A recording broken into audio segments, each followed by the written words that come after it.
Why didn't anybody tell me that Mr. Feeney was in this movie? Hey, I'm Amy and welcome back, and today I will be checking The Graduate off the 1001 movie checklist. If you do not know what the 1001 movie checklist or 1001 movie challenge is, it is basically a challenge I've given myself to check every single film off the 1001 movies you must see before you die book. So far, I've checked 178 films off the list. If you'd like to know more, you can see a playlist up there with every single film I have checked off in the series so far, as well as an introduction video. As always, let's get started with a short summary. Ben, a disillusioned and inexperienced college graduate, is pursued by the wife of his father's business partner. He soon finds himself torn between their affair and his attraction to her daughter. I had initially chosen to check this film off the list for this episode because I was going to do a video on Wednesday or Thursday this past week talking about the movie 500 Days of Summer because it is one of my favorite movies, and the 10-year anniversary of its wide release was this past week, but I did not have time because of an I Love Lucy Lucille Ball video that I did earlier in the week. That took me way too long to do, so I kind of gave up on the 500 Days of Summer, but I will be talking about it heavily in this video today, so stick around for that. That'll probably be the last thing I talk about. But 500 Days of Summer is one of my favorite movies, and The Graduate is referenced a lot in that. So I thought I would finally check it out, and I absolutely enjoyed every single minute of this film. There is so much to dig into and talk about with this film, and I probably won't talk about it all. So if you want to see some more of my thoughts on anything in the film that I don't necessarily talk about today, there will be my notes up on my Patreon tomorrow for any of my $10 and up patrons. Since I probably won't be talking about every little thing, I am going to be breaking this down into two sections. The first section I'm going to be talking about is probably my favorite thing that this film does, which is every single part of it is meant to put you in Ben's perspective for the most part. Most of it is cinematography based, but some of the music that is played along with the way the camera is set up or moving or not moving, or its placement in comparison to other people in the shot or to Ben himself, it's all very integral in putting you into this headspace. And one of the big things is The Sound of Silence by Simon and Garfunkel. Anytime this is played, it really does put you into the headspace that Ben is currently in because it is kind of a melancholy song. It's especially powerful in the intro of the film and the outro of the film. Paired with the camera dollying along with Dustin Hoffman traveling through the airport, making it seem almost like a still shot save for the background moving behind him or people passing through. Within the sound of silence.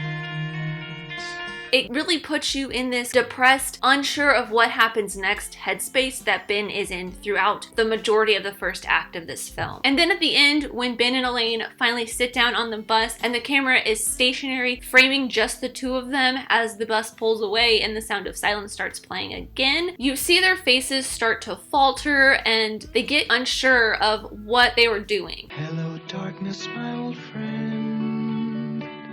I've come to talk with you again because a vision softly creeping. They feel like maybe they are making a mistake, that they aren't probably going to be as happy in the long run as they think they are, and that is something that I will be touching on a little bit later on. Another thing that Mike Nichols, the director, does really well with putting you in Ben's headspace through the camera is literally putting you in his POV. There are plenty of shots where you see things from Ben's perspective. Most notably is the scuba diving scene during Ben's birthday party.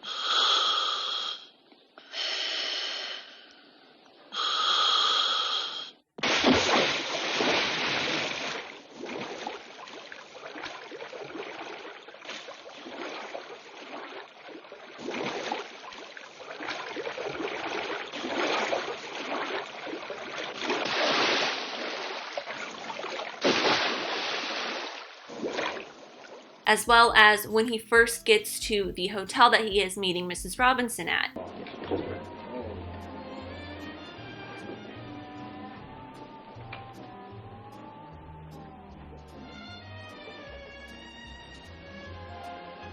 Can I help you, sir?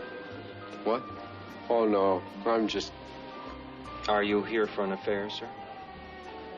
And to give you the very anxious feeling that Ben has during his welcome home party, there are a lot of close-ups on Ben's face. The camera is very stuck to Ben's face, or it's very close up on anybody talking to Ben, making you feel like the person that you are watching on screen is right in your face with you, or you feel very surrounded and closed in like Ben does. Excuse me, I think I'd just like to check something on the car for a minute. His father bought him an Alfa Romeo. You know what that is? Hey, here's the track star. How are you, track star? Just fine, Mr. Loomis. That feeling is only accentuated and magnified during that party by the overlapping talking from all of the party guests, and this continues pounding at your eardrums until you get to the safety of his room with the door closed. I want you all to be quiet. I've got Ben's college yearbook here, and I just want to read you some of the wonderful things about Ben. Be quiet, please. Captain of the cross-country team, head of the debating club, associate editor of the college newspaper in his junior year, managing editor in his senior. And to give you an even deeper look into Ben's psyche is Dustin Hoffman's amazing acting in this. His very nervous talking whenever Mrs. Robinson comes onto him when she's in his bedroom. How are you, Benjamin? Fine, thank you, Mrs. Robinson. The bathroom's down at the end of the hall. Or when she's asking him to take her home. Will you take me home? What? My husband took the car. Will you drive me home? Here, you take it. Do you know how to work a foreign shift? You don't? No. Let's go. When she's coming onto him at the house. Pardon? Oh, no, Mrs. Robinson, oh, no. What's wrong? Mrs. Robinson, you didn't expect... What? you didn't really think I'd do something like that. Like what? And then once she comes into Elaine's room showing Ben the portrait of Elaine, and she's stark naked, which I'm not going to show because I don't want my video blocked or demonetized for nudity. The very quick cuts of Ben turning around and shots of Mrs. Robinson's body intercut in between his stuttering. Don't be nervous. Get away from that I door. want to say something first. Jesus Christ. Benjamin, I want you to know that I'm available to you. And if you won't sleep with me this time... Oh, my Christ. If you won't sleep with me this time, I want you to know that you can call me up anytime you want and we'll make some kind of an arrangement. Oh. Did you understand what I said? Let me out. Benjamin, did you understand what I said? Yes, let me out. I find you very attractive. Really shows the mental break that he is going through, because after this happens is when everything starts going downhill for Ben. And once Ben finally relents and invites Mrs. Robinson to meet him at the hotel for drinks, there is a great montage sequence that really shows the spiral downward that Ben has and the lethargy of what he is doing. And the people bowed and prayed to the neon god they made. And the sign flashed out its warning in the words that it was forming. With the montage culminating in a point of view shot of both of his parents and then Mr. and Mrs. Robinson staring down at Ben laying in the pool, asking him what he wants to do with the rest of his life. Ben, what are you doing? Well, I would say that I'm just drifting here in the pool. Why? Well, it's very comfortable just to drift here. Have you thought about graduate school? And I feel this is a really great perspective shot to show you how Ben is feeling pressured. He is feeling very small because everyone is looking down on him. Everyone is pressuring him to do what they want him to do. His father wants him to go on to graduate school. His mother wants him to just be happy. Mr. Robinson doesn't really care. And Mrs. Robinson just wants Ben to be there for her because her husband is not. 2 out of these 4 adults, Mr. Robinson doesn't count, so really 2 out of 3. So basically, Ben's father and Mrs. Robinson are being very selfish on their part, really only wanting Ben to do what they want him to do. And now the second thing I want to talk about, which is The Graduate's influence on 500 Days of Summer. The Graduate is mentioned and shown quite often in 500 Days of Summer. During the film, Tom and Summer go to see The Graduate, and there is a moment at the beginning of the film when the narrator introduces each character, and in Tom's case, he has this outlook on love from a total misreading of The Graduate. The boy, Tom Hansen of Margate, New Jersey, grew up believing that he'd never truly be happy until the day he met the one.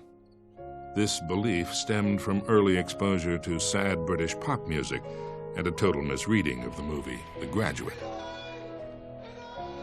And while I was watching The Graduate, that line really stuck in my head, and I could not help but pull a lot of parallels from the two, based more around Tom's character and how he perceived Ben and the ending of the film. Throughout the majority of 500 Days of Summer, Tom is pining over a girl he thinks he loves and is only reciprocating with mixed signals and not necessarily telling him how she feels. In reality, she really does tell him how she feels, but Tom refuses to see this because he thinks that he can change her mind because of his reading of The Graduate. At the end of The Graduate, Ben and Elaine run away from Elaine's wedding, from Elaine's parents, and go live their lives happily. Tom, seeing this, thought that at the end they were running away, they were happy, they were going to be together, and he thinks that this is how life is supposed to be. You get the girl and you just run away and you be happy forever. But what he didn't really look at while watching the end of this film is the sadness that just slowly comes over both characters' faces as the bus pulls away from the chapel. They both realize that they aren't going to be as happy as they think they are together because they don't necessarily know or understand how they feel about each other. And even though Elaine tells her mother that she's not going to make the same mistakes that she had made when she was younger, she was going to run away with the person that she loved and not marry someone that she felt she had to marry. But in the end, I feel like both of them realized that they're probably not going to be as happy together as they thought they were, and that they were making mistakes, but they still do it anyways because that's what happened with their parents. And the other reality of this is that Ben really wanted to after Elaine because he was told he couldn't have her by Mrs. Robinson. And now for the clip. I chose this one because honestly, I couldn't not choose it. If you haven't even seen this film, you still know this iconic line. Well, I don't know. For God's sake, Mrs. Robinson. Here we are, you got me into your house, you give me a drink, you put on music, now you start opening up your personal life to me and tell me your husband won't be home for hours. So? Mrs. Robinson, you're trying to seduce me.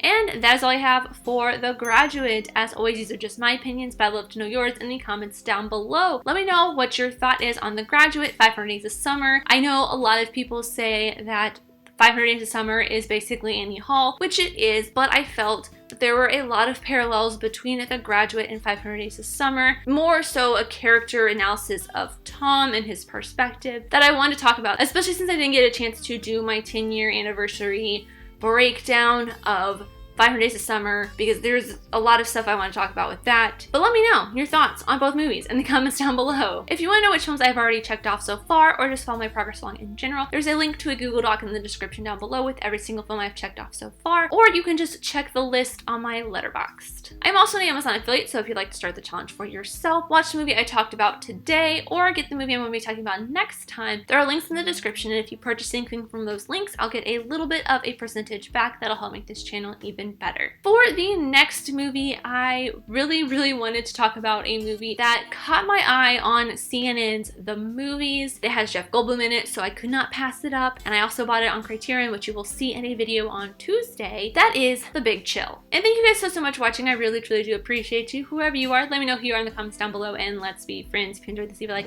and subscribe if you're new because I love talking things, movies, TV shows, filmmaking, film history, all that fun stuff, and I'll see you next time. Bye!